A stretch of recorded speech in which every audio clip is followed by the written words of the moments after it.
बिस्मिल्लाहिर्रहमानिर्रहीम अस्सलाम वालेकुम। क्लास 9th का आज हमारा सेकंड लेक्चर है बच्चे। कल हमने डेफिनेशंस पढ़ी थी और आज हम एक्सरसाइज 1.1 को सॉल्व करेंगे।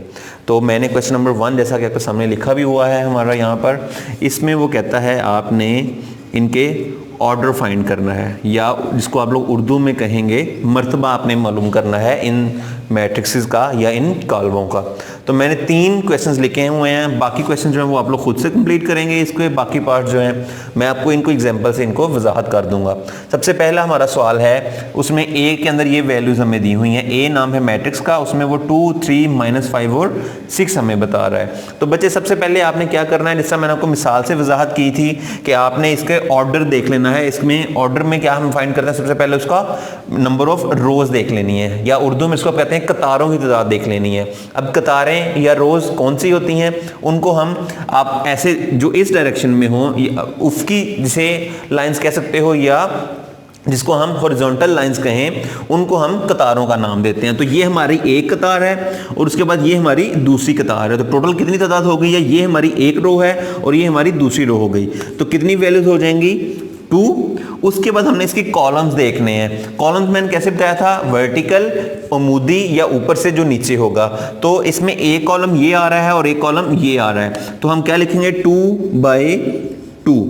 पहले कॉलम्स पहले रोज या कतारों की तादाद आएगी और दूसरे पे कॉलम्स की तादाद आ जाएगी, तो आपका ये मैट्रिक्स बन जाए, ये उसका ऑर्डर बन जाएगा। उर्दू में भी ऐसे ही होगा, ए का मर्तबा पहले कतारों की तादाद फिर कॉलमों की तादाद। तो ये 2/2 इसका मर्तबा हो गया, ये आपका एक पार्ट हो जाएगा। इसी तरीके से आगे चलते हैं। अब इसमें भी हमने पहले कतारों की तादाद देखनी है, तो बच्चे देख लें, आसान तरीका है, आप पेंसिल रख के देखेंगे तो आपको पता लग जाएगा। इस तरह मैंने यहाँ पे पहले इस तरीके से पेंसिल रखी, तो इसके अंदर सिर्फ एक ही कतार आ रही है, तो मैं लिख दूंगा 1। उसके बाद 1/। अब नेक्स्ट चलते हैं, अब हमने कॉलम्स देखने हैं, तो वो ऊपर से नीचे एक कॉलम ये आ रहा है और एक कॉलम ये आ रहा है, तो ये हो जाएगा 1/2। मर्तबा उर्दू में देख लेते हैं कतारों की तादाद। अगेन एक कतार है तो यहाँ पे 1 आ जाएगा बाय। उसके बाद कॉलम की तादाद कितनी है, 1 और 2, तो 1/2। लास्ट एग्जांपल देख लेते हैं। यहाँ पे भी इसी तरीके से आप पहले रोज की तादाद देख लें, 1, 2 और 3। तो नंबर ऑफ रोज कितनी हो जाएंगी, 3। उसके बाद इसमें 3/। अब हमने कॉलम्स देखने हैं, तो 1 और 2 इसके अंदर कॉलम्स आ रहे हैं, तो नंबर ऑफ कॉलम्स 3/2 हो जाएंगे और ये उसका ऑर्डर बन जाएगा। उर्दू में भी ऐसी कतारों की तादाद 3 होगी और कॉलमों की तादाद 2 हो जाएगी। बच्चे इस बात का हमेशा ख्याल रखना है आप लोगों ने कि पहले हमेशा नंबर ऑफ रोज आते हैं, उसके बाद नंबर ऑफ कॉलम्स आते हैं। आप पहले नंबर ऑफ कॉलम्स नहीं लिख सकते, वरना आपका क्वेश्चन ये गलत हो जाएगा।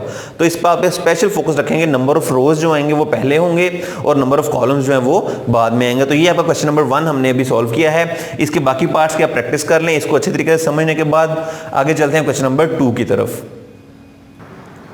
जी बच्चे, क्वेश्चन नंबर 2, मैंने उसके कुछ पार्ट्स की यहाँ पे वैल्यूज लिख ली हैं। हमने यहाँ पे बताना क्या है कि कौन से मैट्रिक्स आपस में इक्वल हैं। तो हमने जैसे कि 2 कंडीशंस पढ़ी थी। सबसे पहले हमने क्या देखना है, उसका नंबर 1 पे हम उसका ऑर्डर देखेंगे। दोनों मैट्रिक्स का ऑर्डर क्या होना चाहिए, इक्वल होना चाहिए, या उर्दू में आप उसको कह सकते हैं मर्तबा। और नंबर 2 उसकी कॉरिस्पॉन्डिंग एंट्रीज,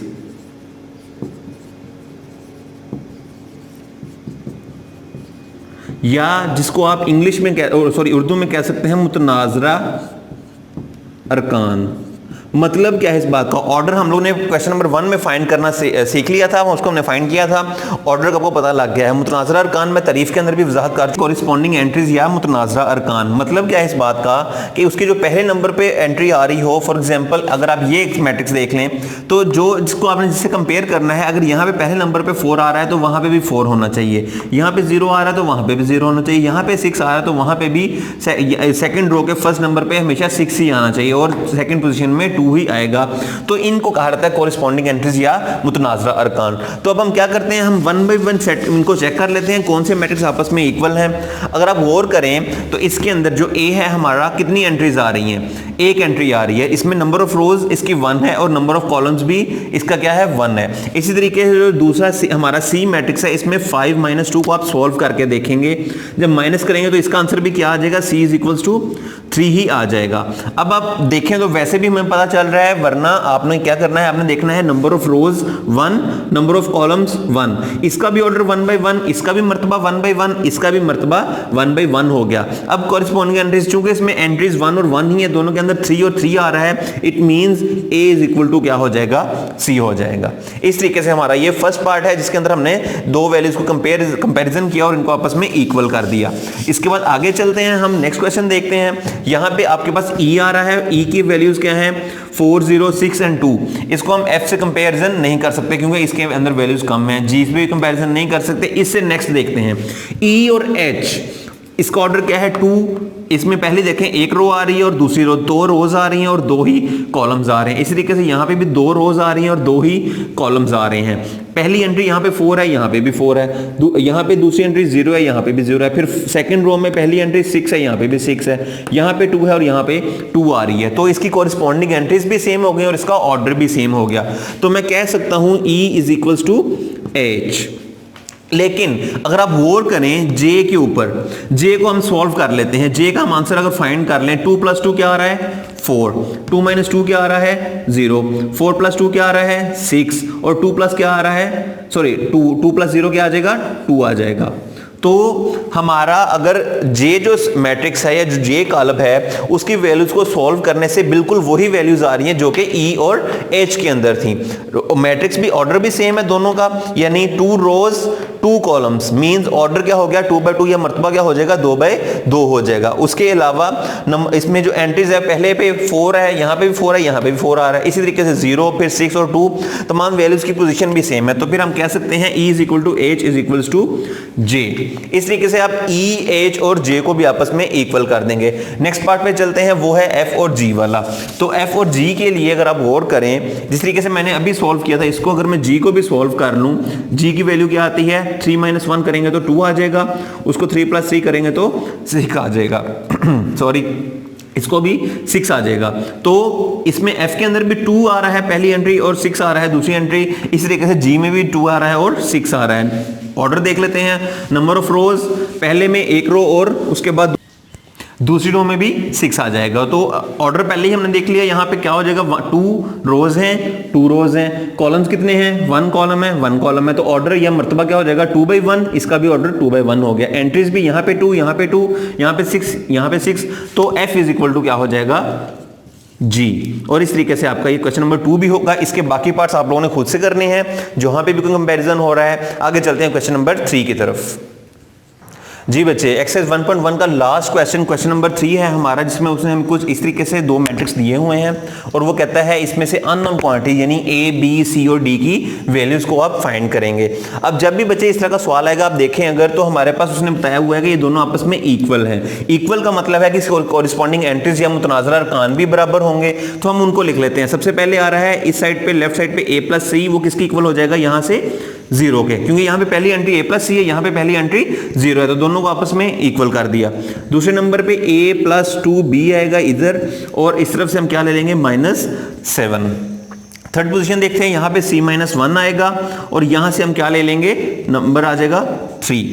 आगे लास्ट रह गया है 4D - 6 इक्वल्स टू आ जाएगा 2D के।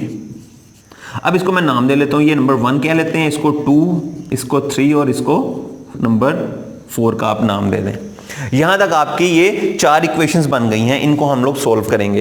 इससे आगे हम चलते हैं। अब आपने क्या करना है बच्चे, सबसे पहले यहां पे जो इंपॉर्टेंट चीज है वो ये देखना है कि किस इक्वेशन को हम सबसे पहले सोल्व करेंगे।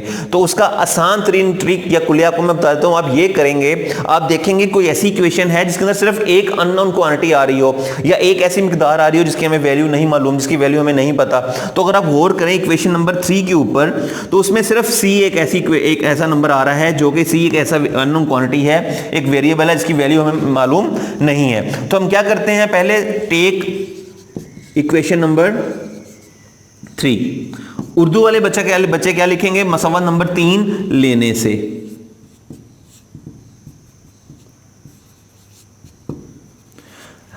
ये चीज उर्दू वाले बच्चे उर्दू में लिख लेंगे और इंग्लिश वाले जो बच्चे हैं वो इंग्लिश में लिख लेंगे कि हम मसला नंबर 3 को अभी सॉल्व करने लगे हैं। अब ये मसला नंबर 3 या इक्वेशन नंबर 3 जो है उसको लिख लें आप, c-1 इक्वल्स आ जाएगा 3 के इक्वल।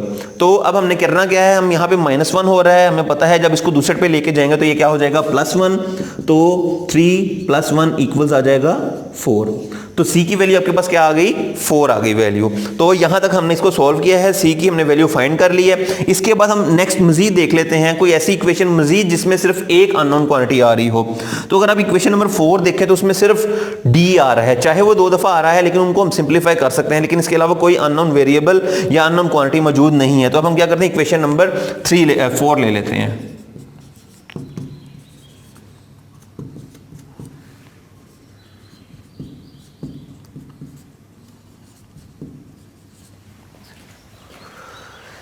हम इक्वेशन नंबर 4 है हमारी 4d - 6 = 2d। अब इसमें हमने क्या करना है, हमने सबसे पहले क्या करेंगे, हम जो d वाली वैल्यूज है उनको एक साइड पे ले आते हैं। तो ये 4d ये +2d है, जब इस तरफ आएगा तो क्या हो जाएगा -2d, और ये -6 है, जब इसको दूसरी तरफ लेके जाएंगे तो ये +6 हो जाएगा। अब हम इनको सिंप्लीफाई कर लेंगे, 4d - 2d plus minus minus coefficient में से ये 4 है ये 2 है, जब माइनस करेंगे तो आंसर आ जाएगा 2 और साथ d वैसे का वैसे ही आएगा और =6 हो जाएगा। अब यहां से जब मजीद हम इसको सॉल्व करेंगे तो 6 / 2 आंसर आ जाएगा हमारा 3। तो इस तरीके से d की वैल्यू आपके पास आ जाएगी 3। आगे अब बच्चे हमने देखा कि जो हमारे पास सिंगल वेरिएबल वाली इक्वेशंस थी उनको हमने सॉल्व कर लिया है, उनका हमने आंसर फाइंड कर लिए हैं। आगे चलते हैं, अब हमने ऐसी इक्वेशन को सॉल्व करना है जिसके अंदर वेरिएबल्स तो 2 होंगे या लेकिन उनमें से किसी एक की वैल्यू हम ऑलरेडी फाइंड कर चुके होंगे। अगर आप इक्वेशन नंबर 2 देखें, इसमें a और b दोनों की वैल्यू अभी हमारे पास नहीं है, लेकिन अगर हम इक्वेशन नंबर 1 पे गौर करें तो इसमें a की वैल्यू हमें मालूम नहीं है लेकिन c की वैल्यू हम यहाँ पे फाइंड कर चुके हैं। तो अब हम अगर c के अंदर इक्वेशन नंबर 1 के अंदर c की वैल्यू पुट कर दें तो हम वहां से a की वैल्यू भी निकाल सकते हैं। तो हम क्या करते हैं, टेक इक्वेशन नंबर 1, उर्दू में भी वैसे ही आप लिख लेना ना, मसवात एक लेने से।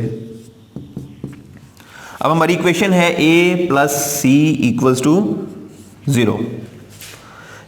यहां पे हम वैल्यू पुट कर देते हैं c की, पुट c = 4 या c = 4 दर्ज करने से हमने c की वैल्यू यहां पे पुट कर देनी है, यहां पे वैल्यू इसकी रख देनी है। तो a c की वैल्यू है हमारे पास 4 + 4 = 0 हो जाएगा, और जब ये +4 दूसरे पे जाएगा तो ये आंसर आ जाएगा -4। इस तरीके से अब आपने c की वैल्यू भी फाइंड कर ली है, d की भी कर ली है, और यहां पे a की वैल्यू भी हम लोग फाइंड कर चुके हैं। लास्ट वैल्यू रह गई है, लास्ट इक्वेशन। अब हमने a b की वैल्यू फाइंड करनी है। तो उसी तरीके से अब आप देखें कौन सी इक्वेशन है इसके अंदर b तो अननोन मौजूद है लेकिन बाकी वैल्यू हम वहां पे फाइंड कर चुके हैं। तो अगर आप देखें इक्वेशन नंबर 2 के अंदर a की वैल्यू हमें मालूम है, b की वैल्यू हमारी पेंडिंग आ रही है, वो रहती है। तो अब हम पहले इसको सॉल्व कर लेंगे, b की वैल्यू हम फाइंड कर लेते हैं। अब चूंकि मेरे पास थोड़ी स्पेस कम है, मैं यहां से अरेज कर रहा हूं ये क्वेश्चन जी। Take equation number 2, equation number 2 ले लेते हैं, मसावत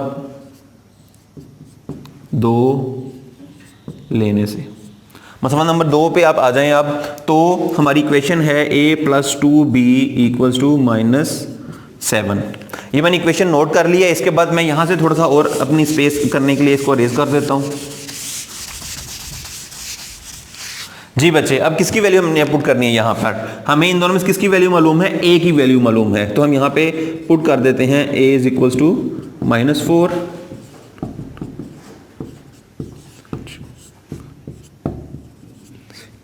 तो -4 + 2b = -7 हो जाएगा।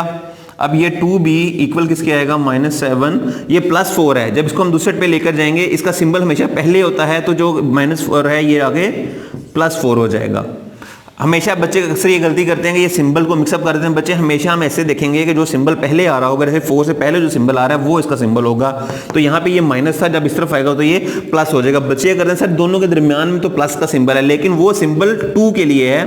4 का जो सिंबल हम काउंट करेंगे वो माइनस होगा जो उससे पहले आ रहा है। तो -4 इधर आकर ये +4 हो जाएगा। जब हमने प्लस माइनस माइनस किया तो 7 में से 4 करके हमारे पास 3 बचेगा। और जब भी हम ऐड या सब्ट्रैक्ट करते हैं तो सिंबल हमेशा बड़ी वैल्यू को लगाया तो यहाँ पर माइनस आ जाएगा। अब आपने क्या करना है, अब आप देखेंगे यहाँ पे 2b वैसे का वैसे ही है। अब 2 और b आपस में क्या हो रहे हैं, मल्टीप्लाई, तो इधर जाकर ये हो जाएगा डिवाइड, -3/2 आ जाएगा और इसका आंसर आ जाएगा -1.5। इस तरीके से हमने बच्चे चारों वैल्यूज फाइंड कर ली हैं, a b यहाँ पे है, c और d की वैल्यूज फाइंड कर ली हैं। एंड पे आप क्या करेंगे, हम इनकी वैल्यूज को यहाँ पे नोट कर लेते हैं।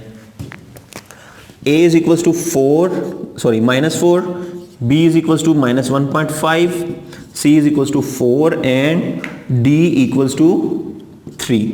इसको आप इस तरीके से आंसर को हाईलाइट कर दें ताकि जो चेकर है या जो भी जिसको भी आप शो करवा रहे हैं अपना क्वेश्चन या रिजल्ट, उसको पता चल जाएगा ये बच्चे ने यहाँ तक क्वेश्चन कंप्लीट करके तो आंसर भी फाइंड कर लिया है। तो इस तरीके से आपका जो सवाल है ये कंप्लीट हो जाएगा। होपफुली आपको ये क्लियर हो गया होगा। अपनी एक्सरसाइज की प्रैक्टिस अच्छे तरीके से कर लें। Thank you.